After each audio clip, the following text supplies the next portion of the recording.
Ok, bonsoir messieurs, Parachat Noir 5784. Nous sommes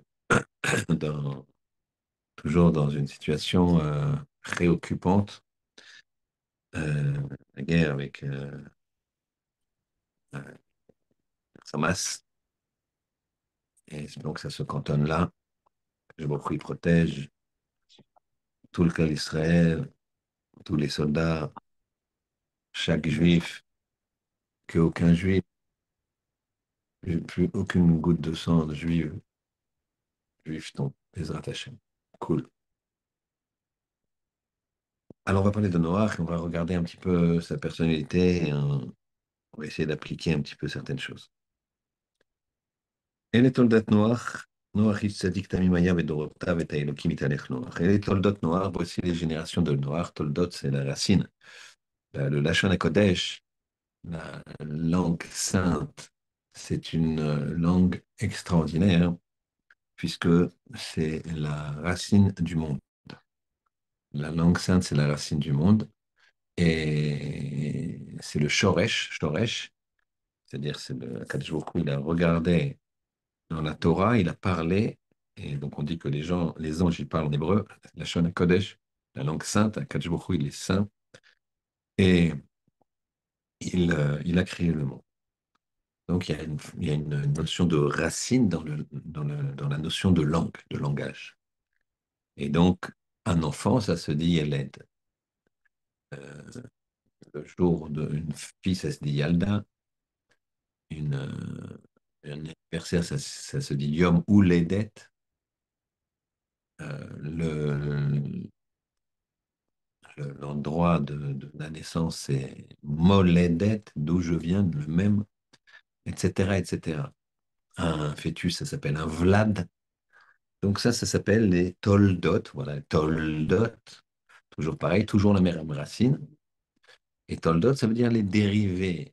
Ça veut dire les enfants, les générations.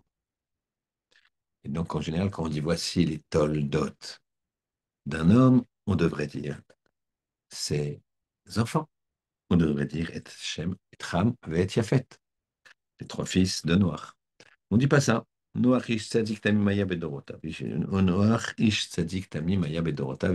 Noach, c'était un homme tzadik, droit, juste, tamim, droit, intègre, bedorotav dans ses générations. Et Elohim, italech Noach, avec Hachem, il avançait Noach, il marchait Noach, se comportait Noach. Très bien.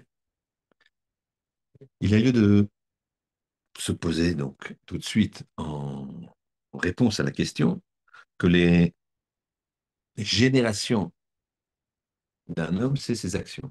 Puisque les toldot Noach, Noach ish tzadik tamimaya bedorotav. Noach, c'était un homme tzadik. Ça, c'est la définition de ce qu'est un homme. Un homme n'est pas défini, contrairement à ce qu'on pourrait croire dans la société actuelle, par, par son argent, par sa position sociale, par sa culture, etc., etc. Un homme, pour Akadosh Baruch Hu, c'est ses actions, ce qu'il est, ce qu'il fait. Très bien. On va s'arrêter sur le principe suivant, c'est que il y a marqué Ish Tzadik Tamim Aya Bedorotav, il était un homme sadique et tamim, donc des qualificatifs très positifs, comme on a dit. Bedorotav dans ses générations. Tout de suite, Rachid fait remarquer. Est-ce que c'était dans ses générations? Est-ce que c'était malgré ses générations? Et donc, Rachid nous dit que c'était un homme très grand, puisque malgré ses générations, malgré le niveau très bas, extrêmement bas de cette génération, puisqu'elle va être détruite entièrement, quasiment entièrement, il était tzaddik et tamim, il était juste et droit, intègre, ou bien c'est euh, un qualificatif qui est un petit peu, qui diminue grandement le mérite de Noir en disant Dans cette génération, c'était un sadique. Mais si ça avait été des générations, les générations d'Abraham, il aurait été considéré comme un homme de rien. Ainsi dit Rachi en rapportant les propos de différents rabbinim. Rachi il dit, il y a certains de nos rabbinim qui pensent pour valoriser énormément Noach, que malgré ces générations, il était sadique. Et il y a des rabbinim qui disent, ou plutôt il ne dit pas c'est des rabbinim, il dit d'autres disent, alors on peut penser d'autres rabbinim ou pas, mais il ne les qualifie pas de rabbinim, en tout cas peut-être c'est en facteur, peut-être c'est pas en facteur, rappelez-vous ça, c'est important, qui disent que c'était pour le Gnaï, c'était pour le diminuer, et que c'était dans sa génération de Réchaïm que là il était grand. D'accord? Très bien. Maintenant, on a ces deux explications, ces deux possibilités. Première question du Shiur, Noach matzachen be'enei Hashem, la paracha de Bereshit, elle finit par ces mots. Noach matzachen be'enei Hashem. Noach, il a trouvé grâce aux yeux d'Hachem. Il a trouvé grâce aux yeux d'Hachem. Vous imaginez quelqu'un qui a trouvé grâce aux yeux d'Hachem. Donc pour vous, c'est quelqu'un de grand ou quelqu'un de bas? Bah, d'ailleurs que c'est quelqu'un de grand. De plus, Noach, c'est le même mot que Chen. Chen et Noach. Chen, c'est la grâce. Noach, c'est le prénom. Donc, on voit que de façon, comment dirais-je, inhérent à la personnalité de Noach, puisque le nom que donne la Torah aux différents protagonistes est très, très révélateur, comme Avraham, il est le père de Ham, de peuple, de beaucoup de peuples, puisque c'est père d'Ishmaël, père d'Esav, entre guillemets grand-père, mais de lui descend toute la grande partie de l'humanité, que Yaakov, Yaakov, c'est Israël, etc. Donc les noms, et c'est le talent, bref, le nom de chacun est fondamental. Donc ici, Noach, Ren, c'est très très positif. Alors pourquoi il y a dans la deuxième version, certaines personnes pensent que non, il était moyen, il était grand par rapport à sa génération. Ça, c'est la première question. Deuxième question. Ça, c'est fondamental aussi. Le, le deuxième passage qui nous dit, Vayoled Noach, il a enfanté Noach, Shlosh Banim, trois enfants, et Shem, et Ram, et Yafet. Là, on nous dit les. Très bien. Troisième passage de la paracha. Vatisharet haaretz lifnei Elokim. Elle était détruite, la terre devant Hachem. Ça veut dire quoi, hein, devant Hachem? Logiquement, tout est devant Hachem. Il y a quelque chose qui échappe à Hachem. Pourquoi la Torah nous dit Vatisharet haaretz lifnei Elokim?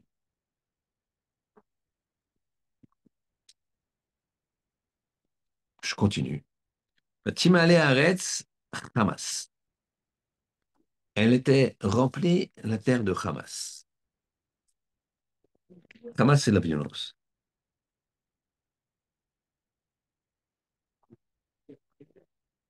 Le Hamas, c'est le vol avec violence.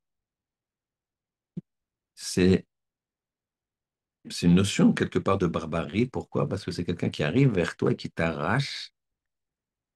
Il peut te frapper, te faire du mal, et tu es impuissant.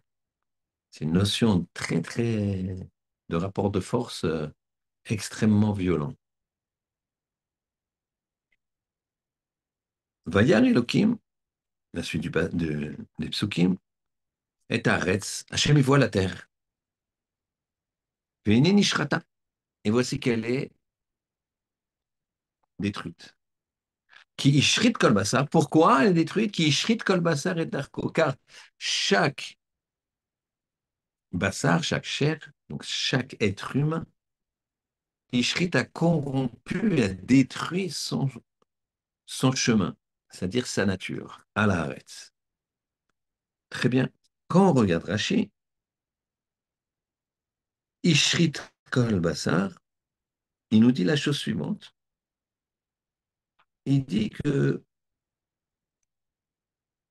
Afilo Behema, Chaya Veof, même les bêtes domestiques, les bêtes sauvages, Chaya et Off, Niskakim Leshenan Minim.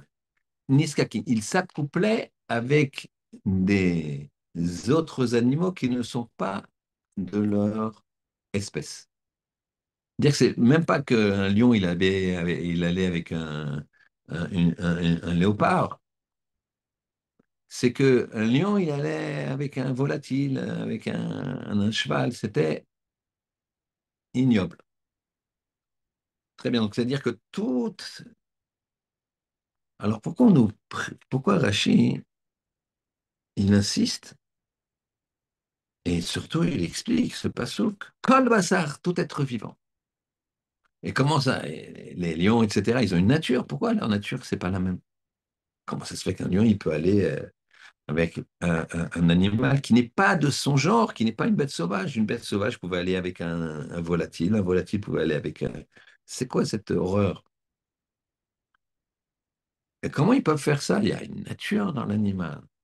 C'est rare de voir ça. Très bien.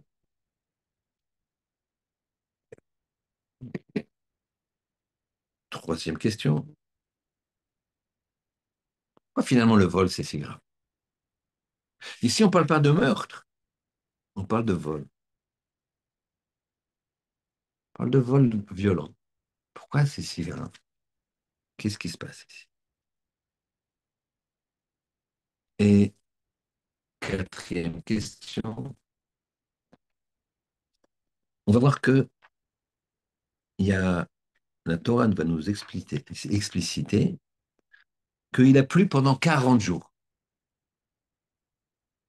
Ensuite, il y a 150 jours ensuite, il va rentrer dans l'arche noire, mais seulement au bout de 40 jours de pluie. Ensuite, il restera 150 jours dans l'arche. Après, elle va se poser, mais avant que de sortir, il faudrait entendre encore 40 jours. Donc, il y a 40 jours avant de rentrer, 40 jours avant de sortir. Le reste, il flottait. C'est quoi ces 40 jours? 40 jours. Et pourquoi nous le dire? Pourquoi nous préciser que c'est 40 jours? Alors, je reprends les questions. Au début de la paracha, nous avons un Rashi, enfin, nous avons un Passouk qui nous dit que Noach, il était tzaddik, Bédorotav dans ses générations, c'est-à-dire euh, dans, on peut interpréter donc deux possibilités, où c'est malgré ses générations, malgré le fait qu'il soit dans une génération de Réchaïm, alors il était grand. Donc c'est exceptionnel. Et l'autre, c'est non, c'est dans cette génération de Réchaïm qu'il était grand, sinon il n'aurait pas été grand. Et d'un autre côté, la paracha de la semaine dernière, de Bereshit, elle finissait par Noach matzachen bene Hashem. Il a trouvé grâce aux yeux d'Hachem. Donc ça veut dire que il, euh, il est très haut. Donc pourquoi on peut interpréter de deux choses différentes? Deuxième chose, Akadosh Baruch Hu, il descend et la terre, elle est détruite devant Dieu. Ça veut dire quoi devant Dieu? Évidemment que c'est devant Dieu. Tout est devant Dieu. Ensuite, le vol, ce qui a détruit, ce qui a scellé, c'est le Hamas. Le vol avec violence. Ça a scellé la destruction du monde. Pourquoi c'est si grave? Et enfin, quatrième question. Pourquoi toute cette histoire de déluge, elle est entourée de 40 jours avant que il rentre dans l'arche noire, et ensuite, une fois que l'arche s'est posée, 40 jours après. Pourquoi? Alors, on va commencer à répondre. Baruch atah Adonai Eloheinu melech haolam shel yom v'yom.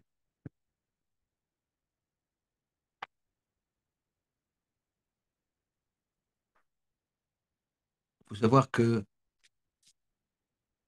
la vie physique ici,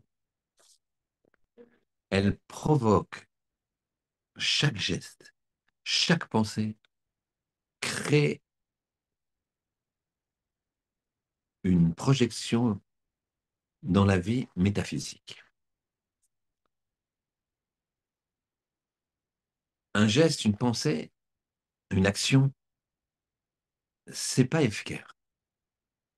Tout a des répercussions. Tout. Et quand on agit bien, alors on crée un ange positif. Quand on agit pas bien, alors on crée un ange négatif. Ces anges-là, ils vont nous donner une dynamique. C'est ce que dit Znometr dans la Gemara Makot, Daf Yud Amud Bet. Dans le chemin qu'un homme veut aller, Molichin auto, on l'amène. Molichin auto, c'est au pluriel. C'est quoi? Pourquoi un pluriel? On l'amène. Ça devrait dire Hachem l'amène. C'est Hachem qui amène, c'est pas. Qu'est-ce qu'il y a des. C'est Hachem qui a mis cette règle-là.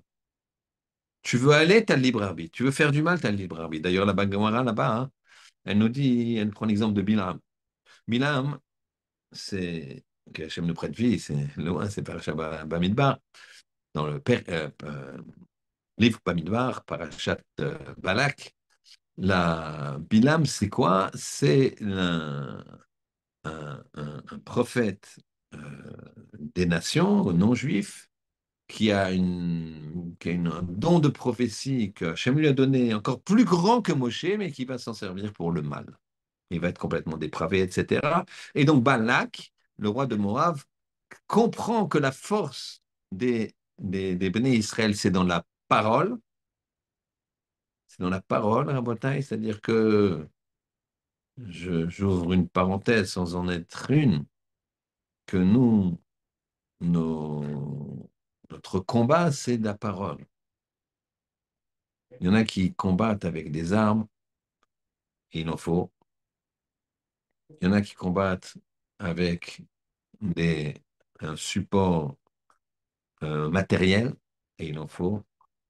Et il y en a, et chacun d'ailleurs, l'un n'empêche pas l'autre, combat avec sa parole, avec sa tefila. Et quand on étudie ici à Paris, ou quand on fait Teilim à New York, etc., eh bien, c'est de la force supplémentaire qu'on donne à l'ensemble du clan d'Israël et particulièrement à ceux qui sont en danger au front. Donc ça, c'est notre arme. Balak, il avait compris. Donc il a voulu combattre les Juifs, combattre Israël avec la parole. Et il a demandé à Biram, viens me les maudire. Il a envoyé des envoyés. Bilam, il était incirconcis, donc Hachem ne lui parlait qu'en dans le sommeil. Il ne pouvait pas tenir, il était obligé d'être allongé. Et Bilam demande à Hachem, voilà, ils sont venus me chercher, est-ce que je peux aller? Hachem lui a dit, l'autre, tu ne vas pas avec eux. Et puis, plusieurs jours après, Balak s'est dit, non, non, il faut insister, j'envoie plus d'argent, j'envoie des ministres carrément, mes bras droits, etc. Des gens encore plus importants pour lui mettre la pression. Et il demande à Bilam, encore une fois, viens et tu vas maudire le clan Israël. Bilam, Il redemande à Hachem, et cette fois-ci, Akadosh Baruch Hu lui dit, Koum lech itam. Donc la première fois, il lui dit, Lotelech imahem. Tu vas pas avec eux. La deuxième fois, il lui dit, Koum lech itam. Lève-toi et va avec eux. Qu'est-ce que ça veut dire? Hachem, il se reprend? Non. Derech, chez Rotse la lechet, Molichinuto, on l'amène. Mais, donc, c'est Hachem ou c'est, qui c'est ce pluriel? En fait, ici, Hachem lui dit, Koum lech itam. Mais en fait, il donne le feu vert aux anges que Bilam a créés d'avoir, de pouvoir, malgré le fait que ce soit une opération extrêmement dangereuse pour le clan d'Israël, il le laisse faire. C'est-à-dire que ce qui c'est qui nous amène, c'est les anges concrets. Et si jamais ta pensée elle est que dans un sens, alors les anges que tu crées, ils vont t'amener dans cette pensée puisque tu les as créés là. Toi, tu penses qu'au Beth Midrash, tu as envie d'aller étudier, tu as envie. Alors ces gens-là, ils vont t'amener au Beth Midrash. Ils vont même te créer une situation, je parle financière, qui te permettront d'aller au Beth Midrash.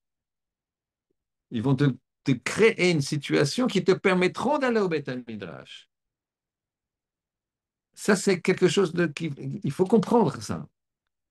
Mais derrière Shadam Rotzelalech, Molichin Oto.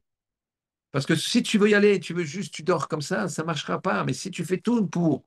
Donc, dans tes pensées, le marché, il nous dit sur place, les pensées d'un homme, elles sont créatrices. Les pensées d'un homme, ah, si j'avais un peu d'argent, j'irais au Beth Midrash, j'irais étudier. Ces pensées-là, elles sont créatrices. Et qu'est-ce qui se passe?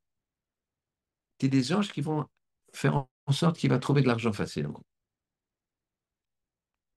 Le, une fois, il y avait, nous dit, le Maguide de Dovno, il nous ramène une belle parabole.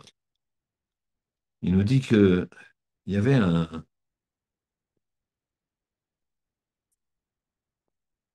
bûcheron qui gagnait sa vie difficilement et qui coupait du bois, bûcheron, dans la forêt profonde. Et un jour, il a vu un jeune homme comme ça qui arrivait avec un berger, avec des agneaux. Et le berger, il s'endort. On voit que le berger s'endort comme ça complètement bizarrement, quoi, d'un seul coup. Et il y a un agneau qui profite pour dire. Alors, le bûcheron, il court, il n'arrive pas à rattraper l'agneau, et il réveille le jeune homme, il lui dit, écoute, t'exagères, c'est de la nonchalance. Comment ça se fait que tu t'endors comme ça? Il dit, je sais pas, je m'endors comme ça, c'est- je... Alors il lui dit, fais attention, t'as un agneau qui est parti, qui est perdu au fond de la forêt. Voilà que quelques jours plus tard, le berger, il ramène son troupeau au même endroit, le bûcheron, il a les coupes du bois. Et là, encore une fois, le jeune berger il s'endort pile comme ça, et un agneau, alors le bûcheron, il crie après le berger, t'exagères, ça fait la deuxième fois. Il dit, je ne sais pas ce qui se passe. Ah, fais attention maintenant. Le bûcheron, ça lui trotte dans la tête, il se dit, comment, c'est quoi cette règle? Le berger, il s'endort comme ça, ce jeune homme, il a l'air sérieux pourtant, et à chaque fois, il y a une bête qui... Et bon, finalement, quelques jours plus tard, le berger il revient, et il se rendort, et un agneau, il part. Et là, le bûcheron, il dit, il y a quelque chose de bizarre, je vais suivre l'agneau. Il court après, il suit l'agneau qui s'enfonce profondément, qui arrive, qui hésite, à aller à droite, à gauche, puis il trouve comme s'il cherchait son chemin et finalement il le trouve. Il y a une grotte, et finalement il rentre dans la grotte.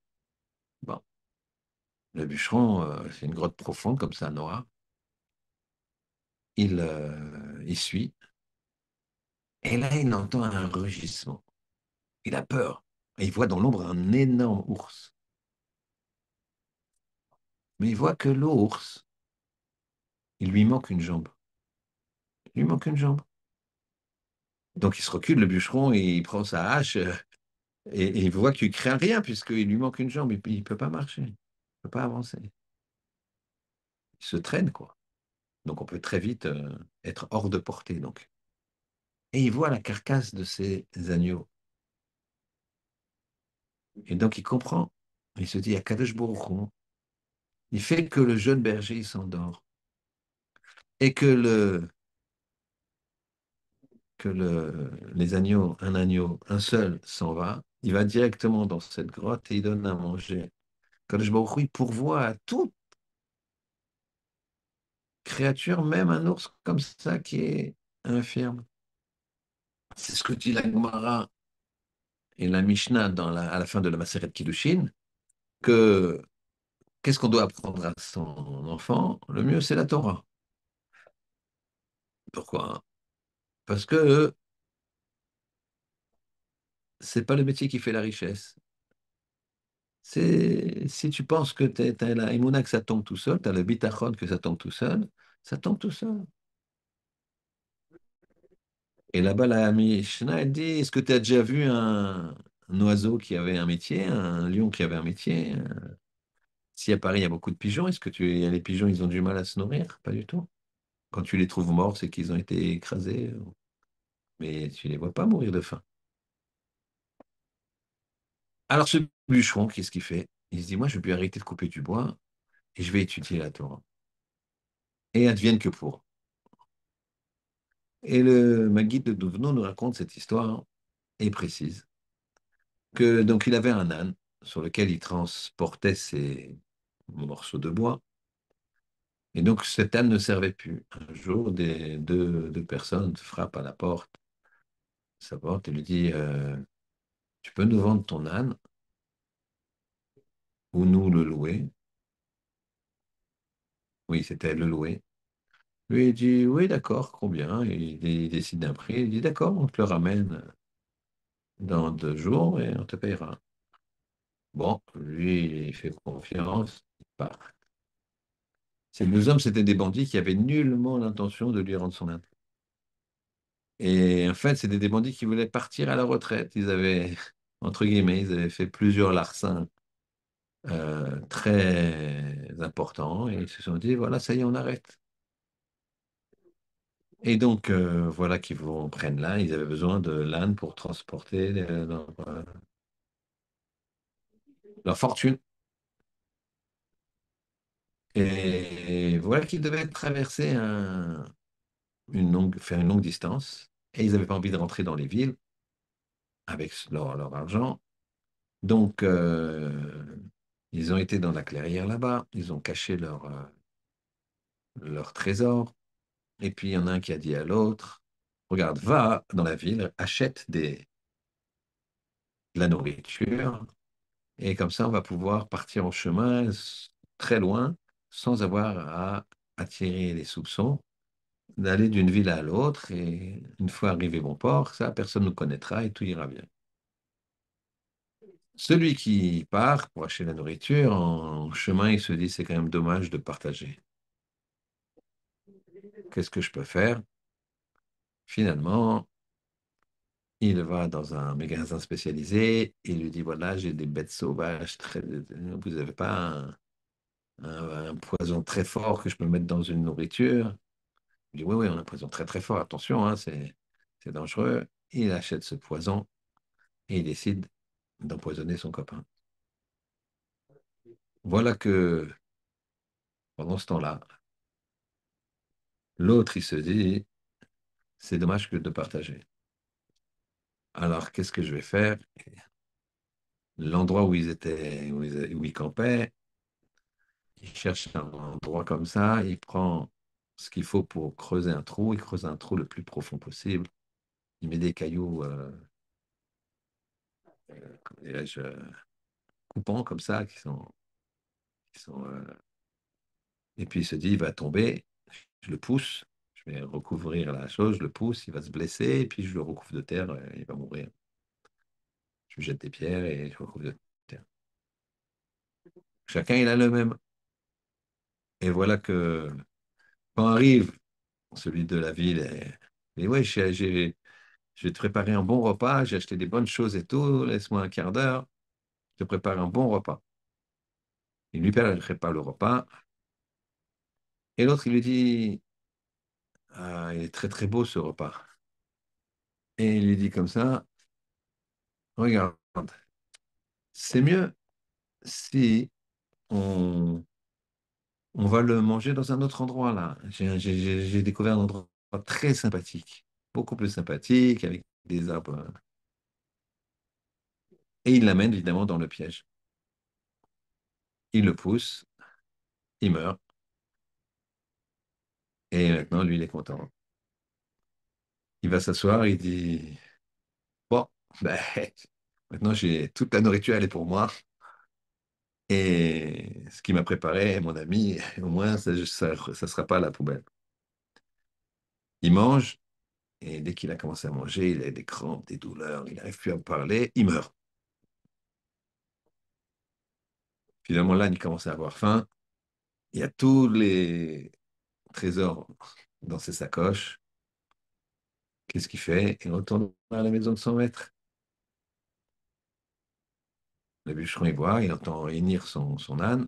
Il le connaît bien, il dit, oh là, qu'est-ce qu'il fait là? En plus, il a l'air d'avoir faim, là. Il fait le vraiment que quand il a faim. Il voit, il découvre la fortune, et voilà. Maggie de Duvno qui nous raconte cette histoire, Midrash, pas Midrash, il dit qu'en fait, c'est ça le principe. Dans le chemin dans lequel un homme veut aller, on l'amène. Ce bûcheron-là, il a une foi extraordinaire. Il a dit, si Hachem, il s'occupe d'un ours comme ça, infirme, il lui amène sa nourriture. Quand quelqu'un qui va s'occuper d'un homme comme moi, qui est triste de devoir couper du bois alors qu'il aimerait étudier la Torah. Et à force de dire, j'aimerais étudier la Torah, il crée des anges, et c'est des anges, il l'amène, Molechim Oto. Il faut faire très attention aux fréquentations qu'on a. Parce que les fréquentations qu'on a nous donnent des valeurs. Et la suite de la Gemara là-bas, elle nous dit, Vela navim yiten chen. Imlaletzin yalitz. Avec les moqueurs, ils se moquent. Tu fréquentes des moqueurs, tu vas te moquer. Tu fréquentes des moqueurs, des gens moqueurs. D'accord? Des gens qui se moquent. Des gens qui se moquent, c'est pas profond. Des gens qui se moquent, ils respectent pas l'autre. C'est une certaine forme de Hamas, une certaine forme de violence de se moquer. Et là, il y a des comiques comme ça, qui sont des moqueurs. Et on voit que c'est des gens pas bien. Pas politique, on nomme personne, mais chacun pense à ce qu'il doit penser. Malheureusement, je parle de juifs. Avec des moqueurs, tu te moques. Et la suite du passage qui dit Vela navim yitenchen. Et avec les modestes, il y a de la grâce. Chen, noir, comme on a vu au début. La, celui qui a de la anava, il a de la grâce. Il a de la grâce. Il a du chen. La prétention, c'est le Hamas. Plus fort, je t'arrache, c'est à moi, je crains rien. C'est la gava de gava. Prétention au carré. En face de ça, Noah qui vient, il présente sa grâce, sa modestie. Alors, ici, on comprend que même si, dans sa génération, il était sadique, mais par rapport à ses générations, donc, c'est pas un grand niveau, il a quand même trouvé grâce à ses yeux, parce que dans les deux cas, il trouve grâce aux yeux d'Hachem. Dans le cas où, malgré sa génération, il est sadique, c'est fabuleux, je comprends. Mais même dans le deuxième cas, où dans sa génération, il est sadique, mais dans cette génération de Réchaïm, mais dans une autre génération, il n'aurait pas été. Eh bien, même dans cette génération de Réchaïm, il est tzaddik, c'est un jbar, c'est un compliment. Pourquoi? Parce qu'il y a le texte qui dit Noach Matzachen, il a trouvé Chen aux yeux d'Hachem. Pourquoi? Parce qu'il a su résister à l'environnement. Et ça, c'est très, très, très difficile. On comprend maintenant quelque chose. Ces anges-là, qui sont créés par notre volonté. On dit comme ça que rien ne résiste à la volonté. Mais en fait, c'est quoi? C'est que la volonté, elle crée ces anges-là, ces énergies, cette dynamique. Et c'est cette dynamique qui te porte. Les gens, ils arrivent à faire ce qu'ils veulent. Ils arrivent, si tu veux vraiment, tu y arrives. Même si c'est pas bien. Pourquoi? Parce qu'il y a un reflet de ce que tu fais là-haut, dans la dynamique de là-haut. Et on va répondre à l'autre question. On a dit que Vatisharet Aretz Lifne à Elohim. Elle était détruite, la terre, devant Hachem. Ben oui, devant Hachem, devant qui? Pourquoi devant Hachem? Eh bien, parce que la terre, les êtres qui sont sur la terre se corrompaient tellement que l'énergie qui était développée, les anges qui étaient développés par tous ces actes négatifs, malfaisants, eh bien, ils avaient détruit la force spirituelle de la terre qui est là-haut, qui est dans le ciel. Parce que tout un reflet spirituel, tout acte et tout élément physique sur la terre, il a un reflet métaphysique dans le ciel.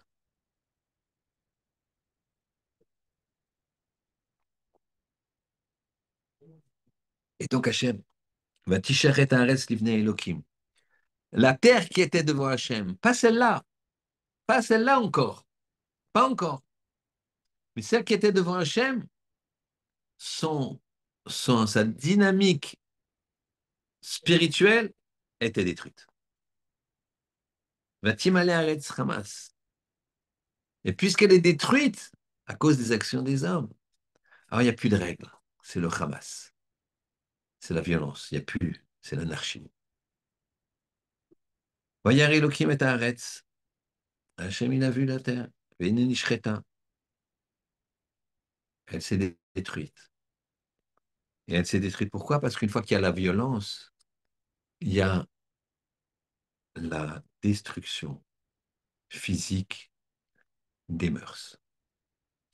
La violence, ça veut dire j'ai le pouvoir sur la personne. Je laisse aller mon côté bestial pour dominer la personne et lui enlever ce qu'il a par force. À ce moment-là, il n'y a plus de limite. Et la terre est détruite parce que chacun détériorait, détruisait sa nature et de capacité de conception et l'utilisait à des fins dépravées, même entre espèces différentes. Et donc tout ce potentiel a fait que la terre a été détruite. Et là, on comprend. On a demandé pourquoi le Hamas, on a commencé à réfléchir, pourquoi le Hamas, ce vol avec violence, cette violence-là, pourquoi c'est tellement grave? Tu voles avec violence. Avec violence. C'est pas le vol, c'est avec violence. C'est parce qu'il y a eu un double rejet de la présence d'Hachem. Le vol, c'est déjà un rejet. La violence, c'est aussi un rejet. C'est-à-dire que tu crois que les choses sont gratuites, que je vais pouvoir agir sans prendre des coups en retour, sans rendre de compte. Ça veut dire que tu penses que le monde, il est FKR, que je peux faire ce que je veux, quand je veux, où je veux, avec qui je veux, comment je veux, etc. Et ça, c'est de l'idolâtrie. Ça, c'est rejeter Hachem complètement.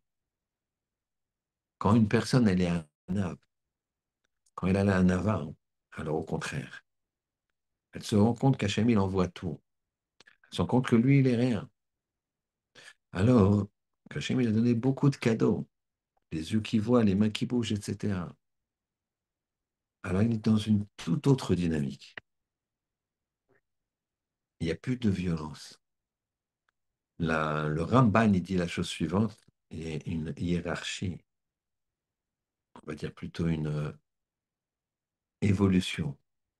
Il dit, parle tout le temps benachat, parle tout le temps de façon agréable. Même quand tu veux dire quelque chose, tu n'es pas d'accord, dis pas, je suis pas d'accord, c'est n'importe quoi ce que tu dis. Dis pas ça. Parle benachat, tu dis agréablement. Je pense qu'on peut voir d'un autre angle. J'entends ce que tu dis, mais toi tu dis que c'est A pour telle et telle raison. C'est possible que ce soit B pour telle et telle raison, et mais pas besoin d'agresser. On peut ne pas être d'accord. Mais pas toujours Benachat, dit le Ramban Nachmanide à son fils. Et lui dit, tu sais quoi? Tu vas t'éloigner dans ce cas-là de la colère. De la colère. Tu seras plus coléreux. Tu seras plus coléreux. Parce que ça, c'est la pire des choses. Ça amène Guéhinam. Pourquoi? Parce que tu te maîtrises plus. Et la colère te fait avoir des actes violents, Thomas, que tu n'aurais pas voulu. Mais le problème, ça va faire quoi? Ça va te créer des anges, des énergies, qui vont maintenant te donner une dynamique de violence. Donc parle toujours agréablement, tu t'éloignes de la colère, et à ce moment-là, hein, ça va t'amener la anava,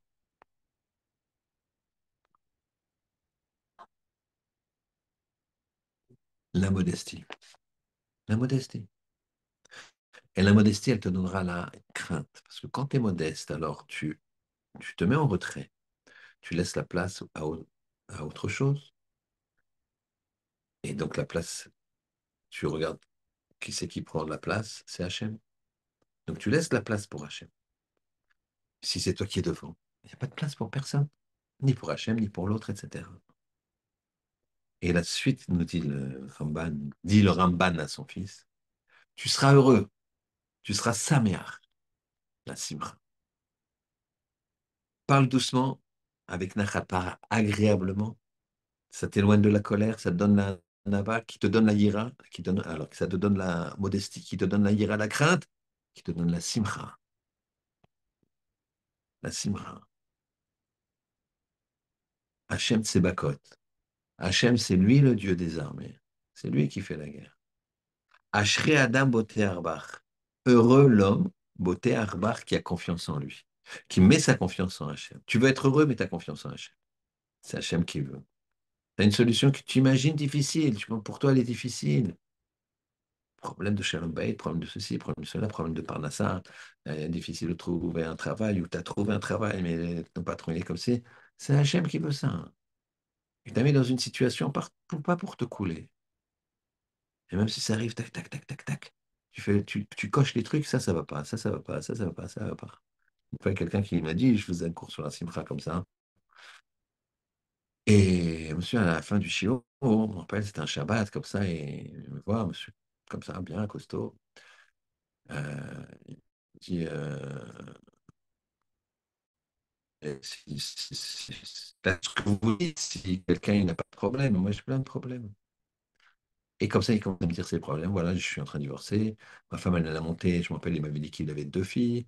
Ma femme, elle a monté mes deux filles contre moi. Et puis, j'ai un contrôle fiscal sur ma société. Je crois que je vais déposer le bilan. Et en attendant, j'ai quasiment plus d'argent. Et voilà, quoi, je suis un paria. Voilà, comment voulez-vous être Bessimra? Alors, je lui dis, vous avez l'air. Il était grand comme ça, carré. Si vous avez l'air costaud comme ça, en bonne santé, bon, Hachem, tout va bien, vous avez une bonne santé. Il me dit, ah ouais, de ce côté-là, pas de problème. Là, je suis en forme physique, ça, je peux courir un marathon. Et j'ai aucun problème de santé, bien au contraire. Alors je lui dis, c'est exceptionnel.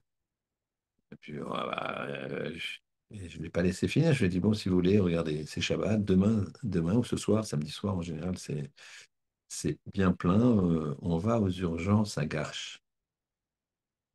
On va là-bas, on s'arrête. Les gens, ils croiront, ils penseront que les médecins, ils penseront qu'on attend quelqu'un qui est en train de se faire opérer, etc. Et on regarde les gens qui arrivent. Vous voulez qu'on fasse ça? Ou alors on va dans d'autres hôpitaux, comme vous voulez. Je dis, ouais. Il n'avait pas l'air si convaincu, mais en même temps, je dis, imaginez, ceux qui ont des problèmes, des accidents, ils ne voient pas très bien, ils ne marchent pas très bien, ils s'essoufflent, le cœur il est moyen. C'est en pleine forme. T'es pas vieux et t'es pas jeune, tu as une cinquantaine d'années. Donc, merci le bon Dieu. Et je l'ai plus revu, sauf une fois, mais 6, 8 mois plus tard, et je suis content. Il y a des fois où ce qu'on dit, quand ça marche, c'est jamais nous qui le disons, c'est Hachem qui nous trouve les mots, hein, ne croyez pas. Tout ce qu'on fait de bien, c'est Hachem, donc je suis pas en train, chas shalom, de me vanter. Mais là, il me dit, je le croise dans la rue, il me prend dans ses bras. Je me dis, oh, c'est pas grave, moi aussi, je suis chaleureux. Il dit, ah, il me prend dans ses bras. J'ai mis quelques secondes avant de me rappeler qui c'était. Il me dit, je veux vraiment vous remercier. Parce que j'ai médité beaucoup ce que vous m'avez dit. J'ai vu que j'ai des copains qui ont ceci, cela, et que c'est pas si évident que la santé, c'était extraordinaire. Ça m'a redonné une certaine cyprès intérieure qui m'a permis de reparler à ma femme, de lui dire que c'est pas possible de couper les enfants comme ça. Mes filles, je me suis expliqué avec elles. Maintenant, je les revois. Le contrôle fiscal, ça se passe moyen, mais c'est beaucoup moins grave que je pensais. J'aurais expliqué que si je mettais la clé sous la porte, il y avait quand même, il avait une petite dizaine d'employés, etc., etc. Tout est une question, tout est une question de, de bitachon dans Hachem. Si tu as le bitachon, ce qui arrive, ce qui arrive. Ashri Adam Boter reçoit l'homme qui met sa confiance en Hachem. Dans ces moments difficiles pour nous, Parachat Noir, Pacha de destruction, le terme Hamas, etc., je ne suis pas à faire l'apôtre de la fin du monde et que, etc. C'est pas mon style. Je n'ai pas dit que c'est pas bien, hein. Il y a des rabbinim qui sont tous plus compétents que moi, qui le font, etc. Moi, je ne vous dis pas ça. Je vous dis juste que faut avoir confiance en Hachem. Ma mère, elle me disait comme ça que quand elle a vu pendant la guerre que le judaïsme s'effondrait, était détruit, elle me disait souvent que sa mère à elle lui a dit, lui disait tout le temps, elle lui dit, rappelle-toi, hein, ouais, ma fille, le bon Dieu, il fera jamais faillite. Et sa loi, c'est la Torah. Donc la Torah, elle fera jamais faillite. Hachem, il gagnera. C'est lui qui gagne toujours. Et c'est la Torah qui gagne toujours. Elle renaîtra, ne t'en fais pas. Et c'est ce qu'on voit.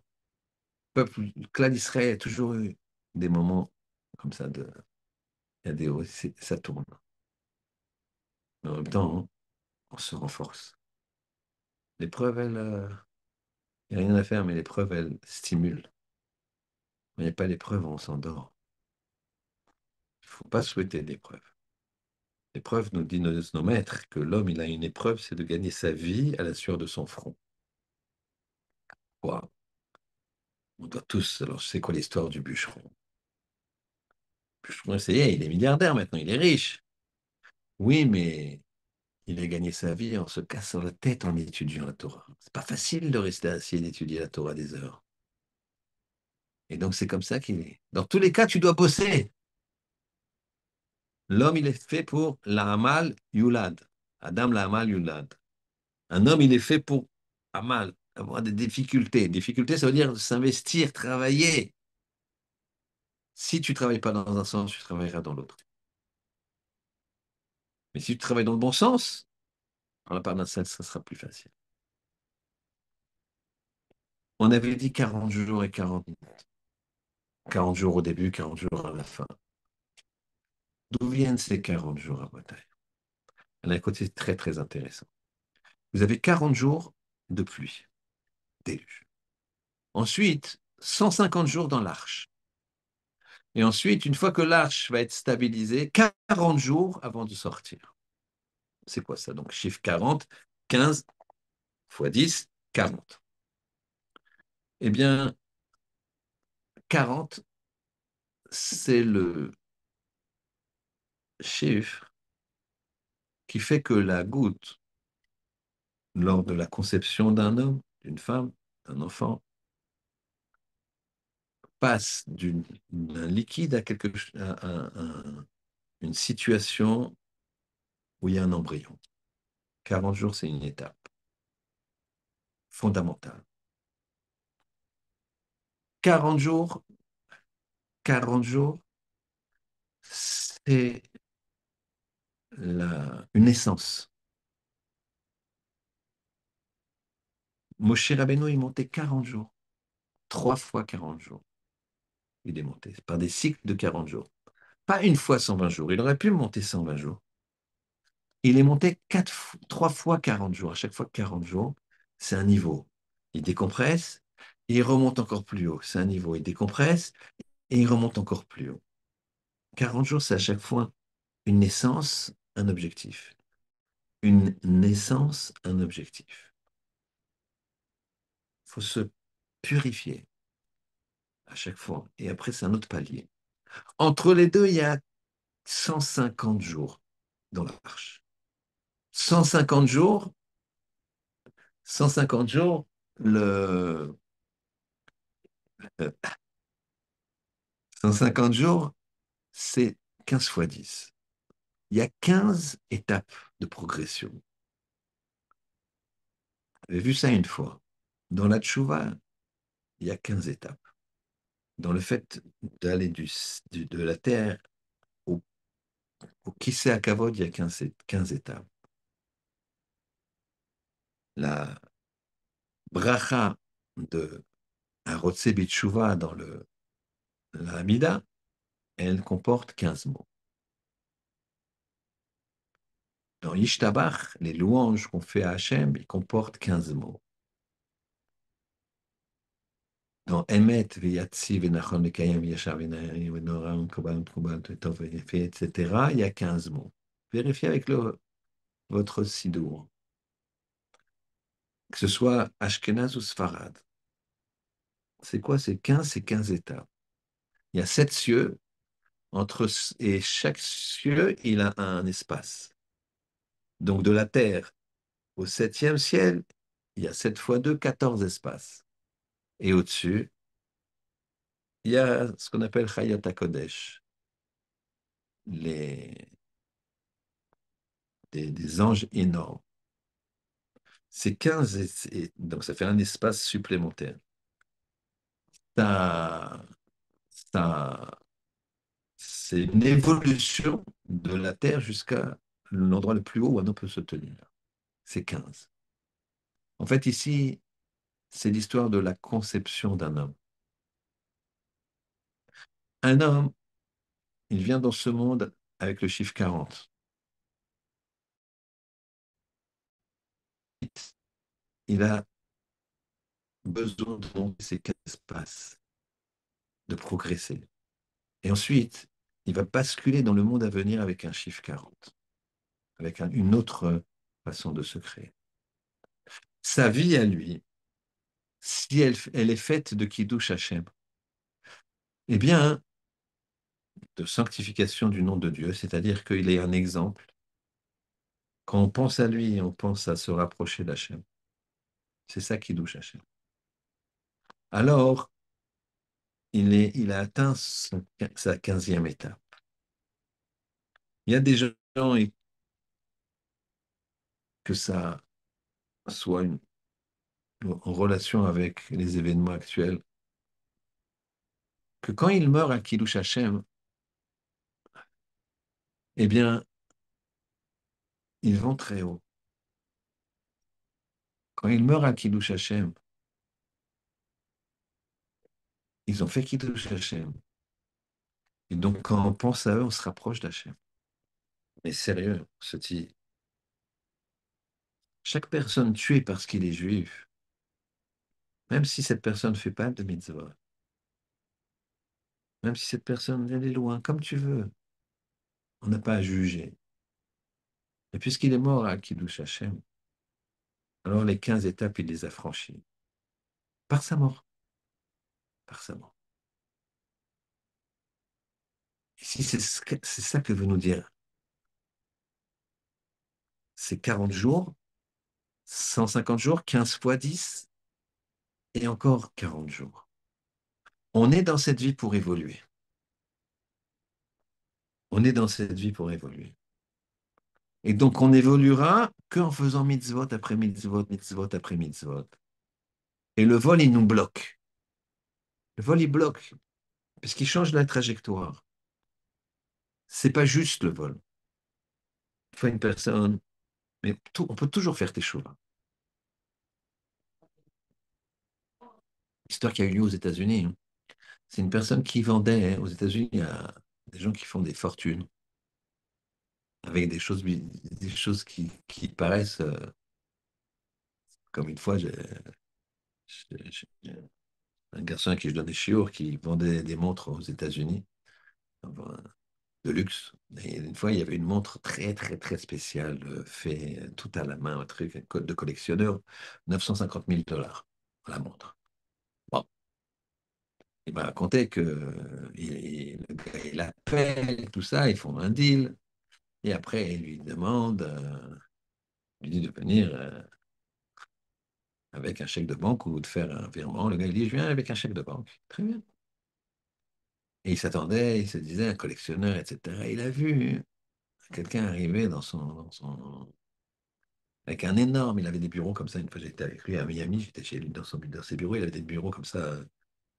Il y avait un grand parking ouvert devant lui, des bureaux en hauteur. Et il m'a dit, je vois de mon bureau un énorme camion comme ça de camionneur, enfin, euh, 4x4, mais énorme comme il savent faire aux États-Unis. Et je me dis, et j'attendais une seule personne, c'est lui, quoi. Je me dis, ça peut pas être lui, c'est un gars qui.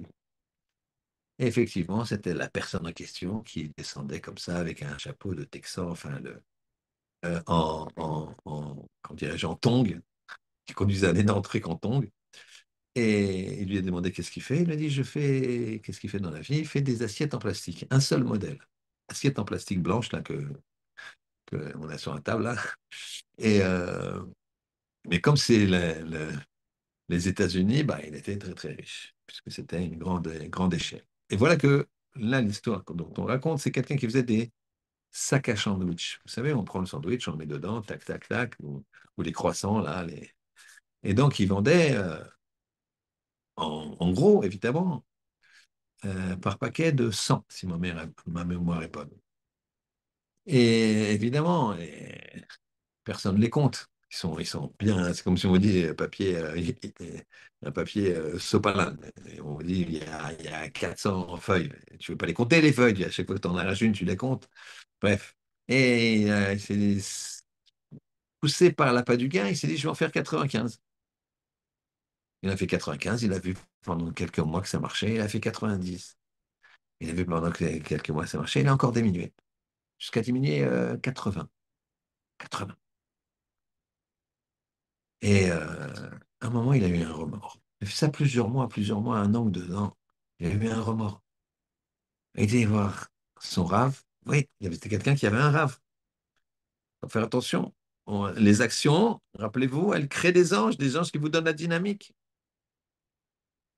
Alors, et son rave lui a dit, tu pourras jamais rembourser les gens. La seule chose que tu peux faire, c'est maintenant, pour toujours, mettre dans tes paquets de 100, 120, puisque t'es descendu jusqu'à 80, alors tu vas mettre 120. Et ça, toujours. Donc toi, tu as volé pendant un an et demi. Et là, pendant 10 ans, tu vas mettre 120. Il faut espérer que les gens que tu as volés ils vont retrouver ils vont récupérer. Et la logique mathématique fait qu'il a pas tort. Il risque de récupérer. Ce qu'il a fait. Il a fait tchouva, il a pleuré, il a fait ça. Ça lui a coûté de l'argent, il gagnait moins. Mais il s'est dit, c'est pas grave. Voilà qu'une fois, un journaliste, les journalistes, comment ils sont, ils enquêtent sur. Il n'y a pas que lui qui a pensé ça. Imaginez qu'il est, lui, un juif comme ça, qui est quand même pas un voleur, qui vole quand même. C'est du vol.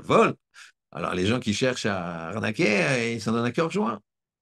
Donc, les journalistes, il y a un journaliste qui faisait une enquête spéciale sur ça. Et donc, il est tombé sur ces paquets de sandwich. Il a compté 120. Il a dit, bon, il a racheté un paquet, 120. Il a racheté 20 paquets, 120. Et là, il a fait un, un papier très, très élogieux sur cette société. Ce qui fait que l'ensemble des gens intéressés par ce type de produit ont acheté chez lui. La tchouba, elle est toujours possible. Kadosh Baruch Hu, c'est lui qui envoie par là. C'est lui qui envoie. Et il n'y a pas lieu de forcer. Et si on force, c'est qu'on met Kadosh Baruch Hu de côté. Alors on a bien compris que on est dépendant de nos actions. Noir et les toldot noirs, noir ish tzadik. C'est quoi ces générations? C'est ce que ta dynamique que tu as mis autour de toi. Ensuite, on dit le deuxième passouk, il a eu 3 enfants. Mais ça, c'est la conséquence de ses actions. Il faut bien qu'on comprenne. C'est uniquement la conséquence de nos actions qui nous amènent des choses. 40, le cycle pour qu'une goutte minuscule devienne source de vie. 15, les 150 jours, c'est la vie de l'homme. Et ensuite 40 pour repasser de la neshama dans un corps avec une neshama qui va rentrer sous l'aile d'Akadosh Baruch Hu.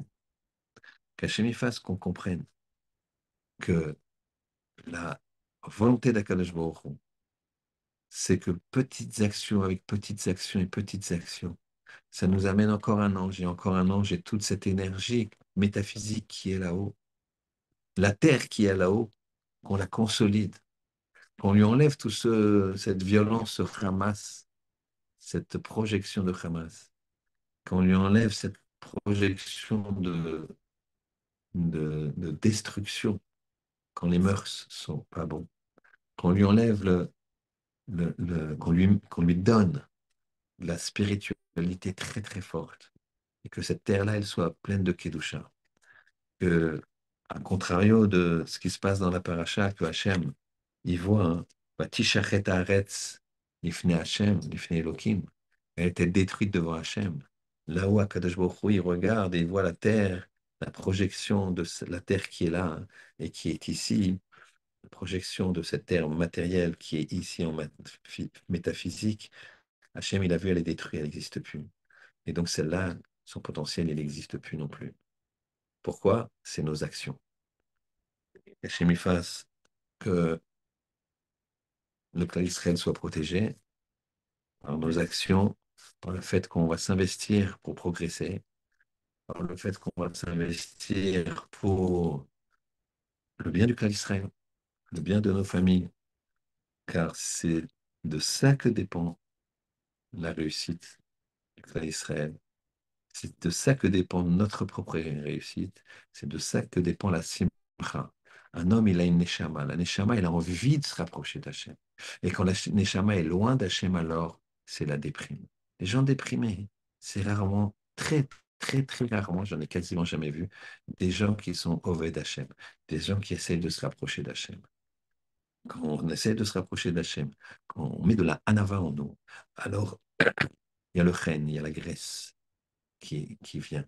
Elle prend la grâce, pardon, qui vient.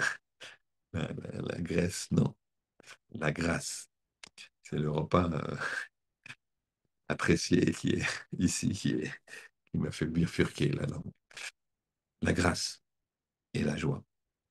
Qu'Hachem fasse que notre souhait aille pour nos frères en Terre Sainte, partout dans le monde, qu'il n'y ait plus jamais le sang du clan d'Israël ne coule, que la gloire d'Hachem, elle resplendisse dans le monde, enfin, avec Mashiach.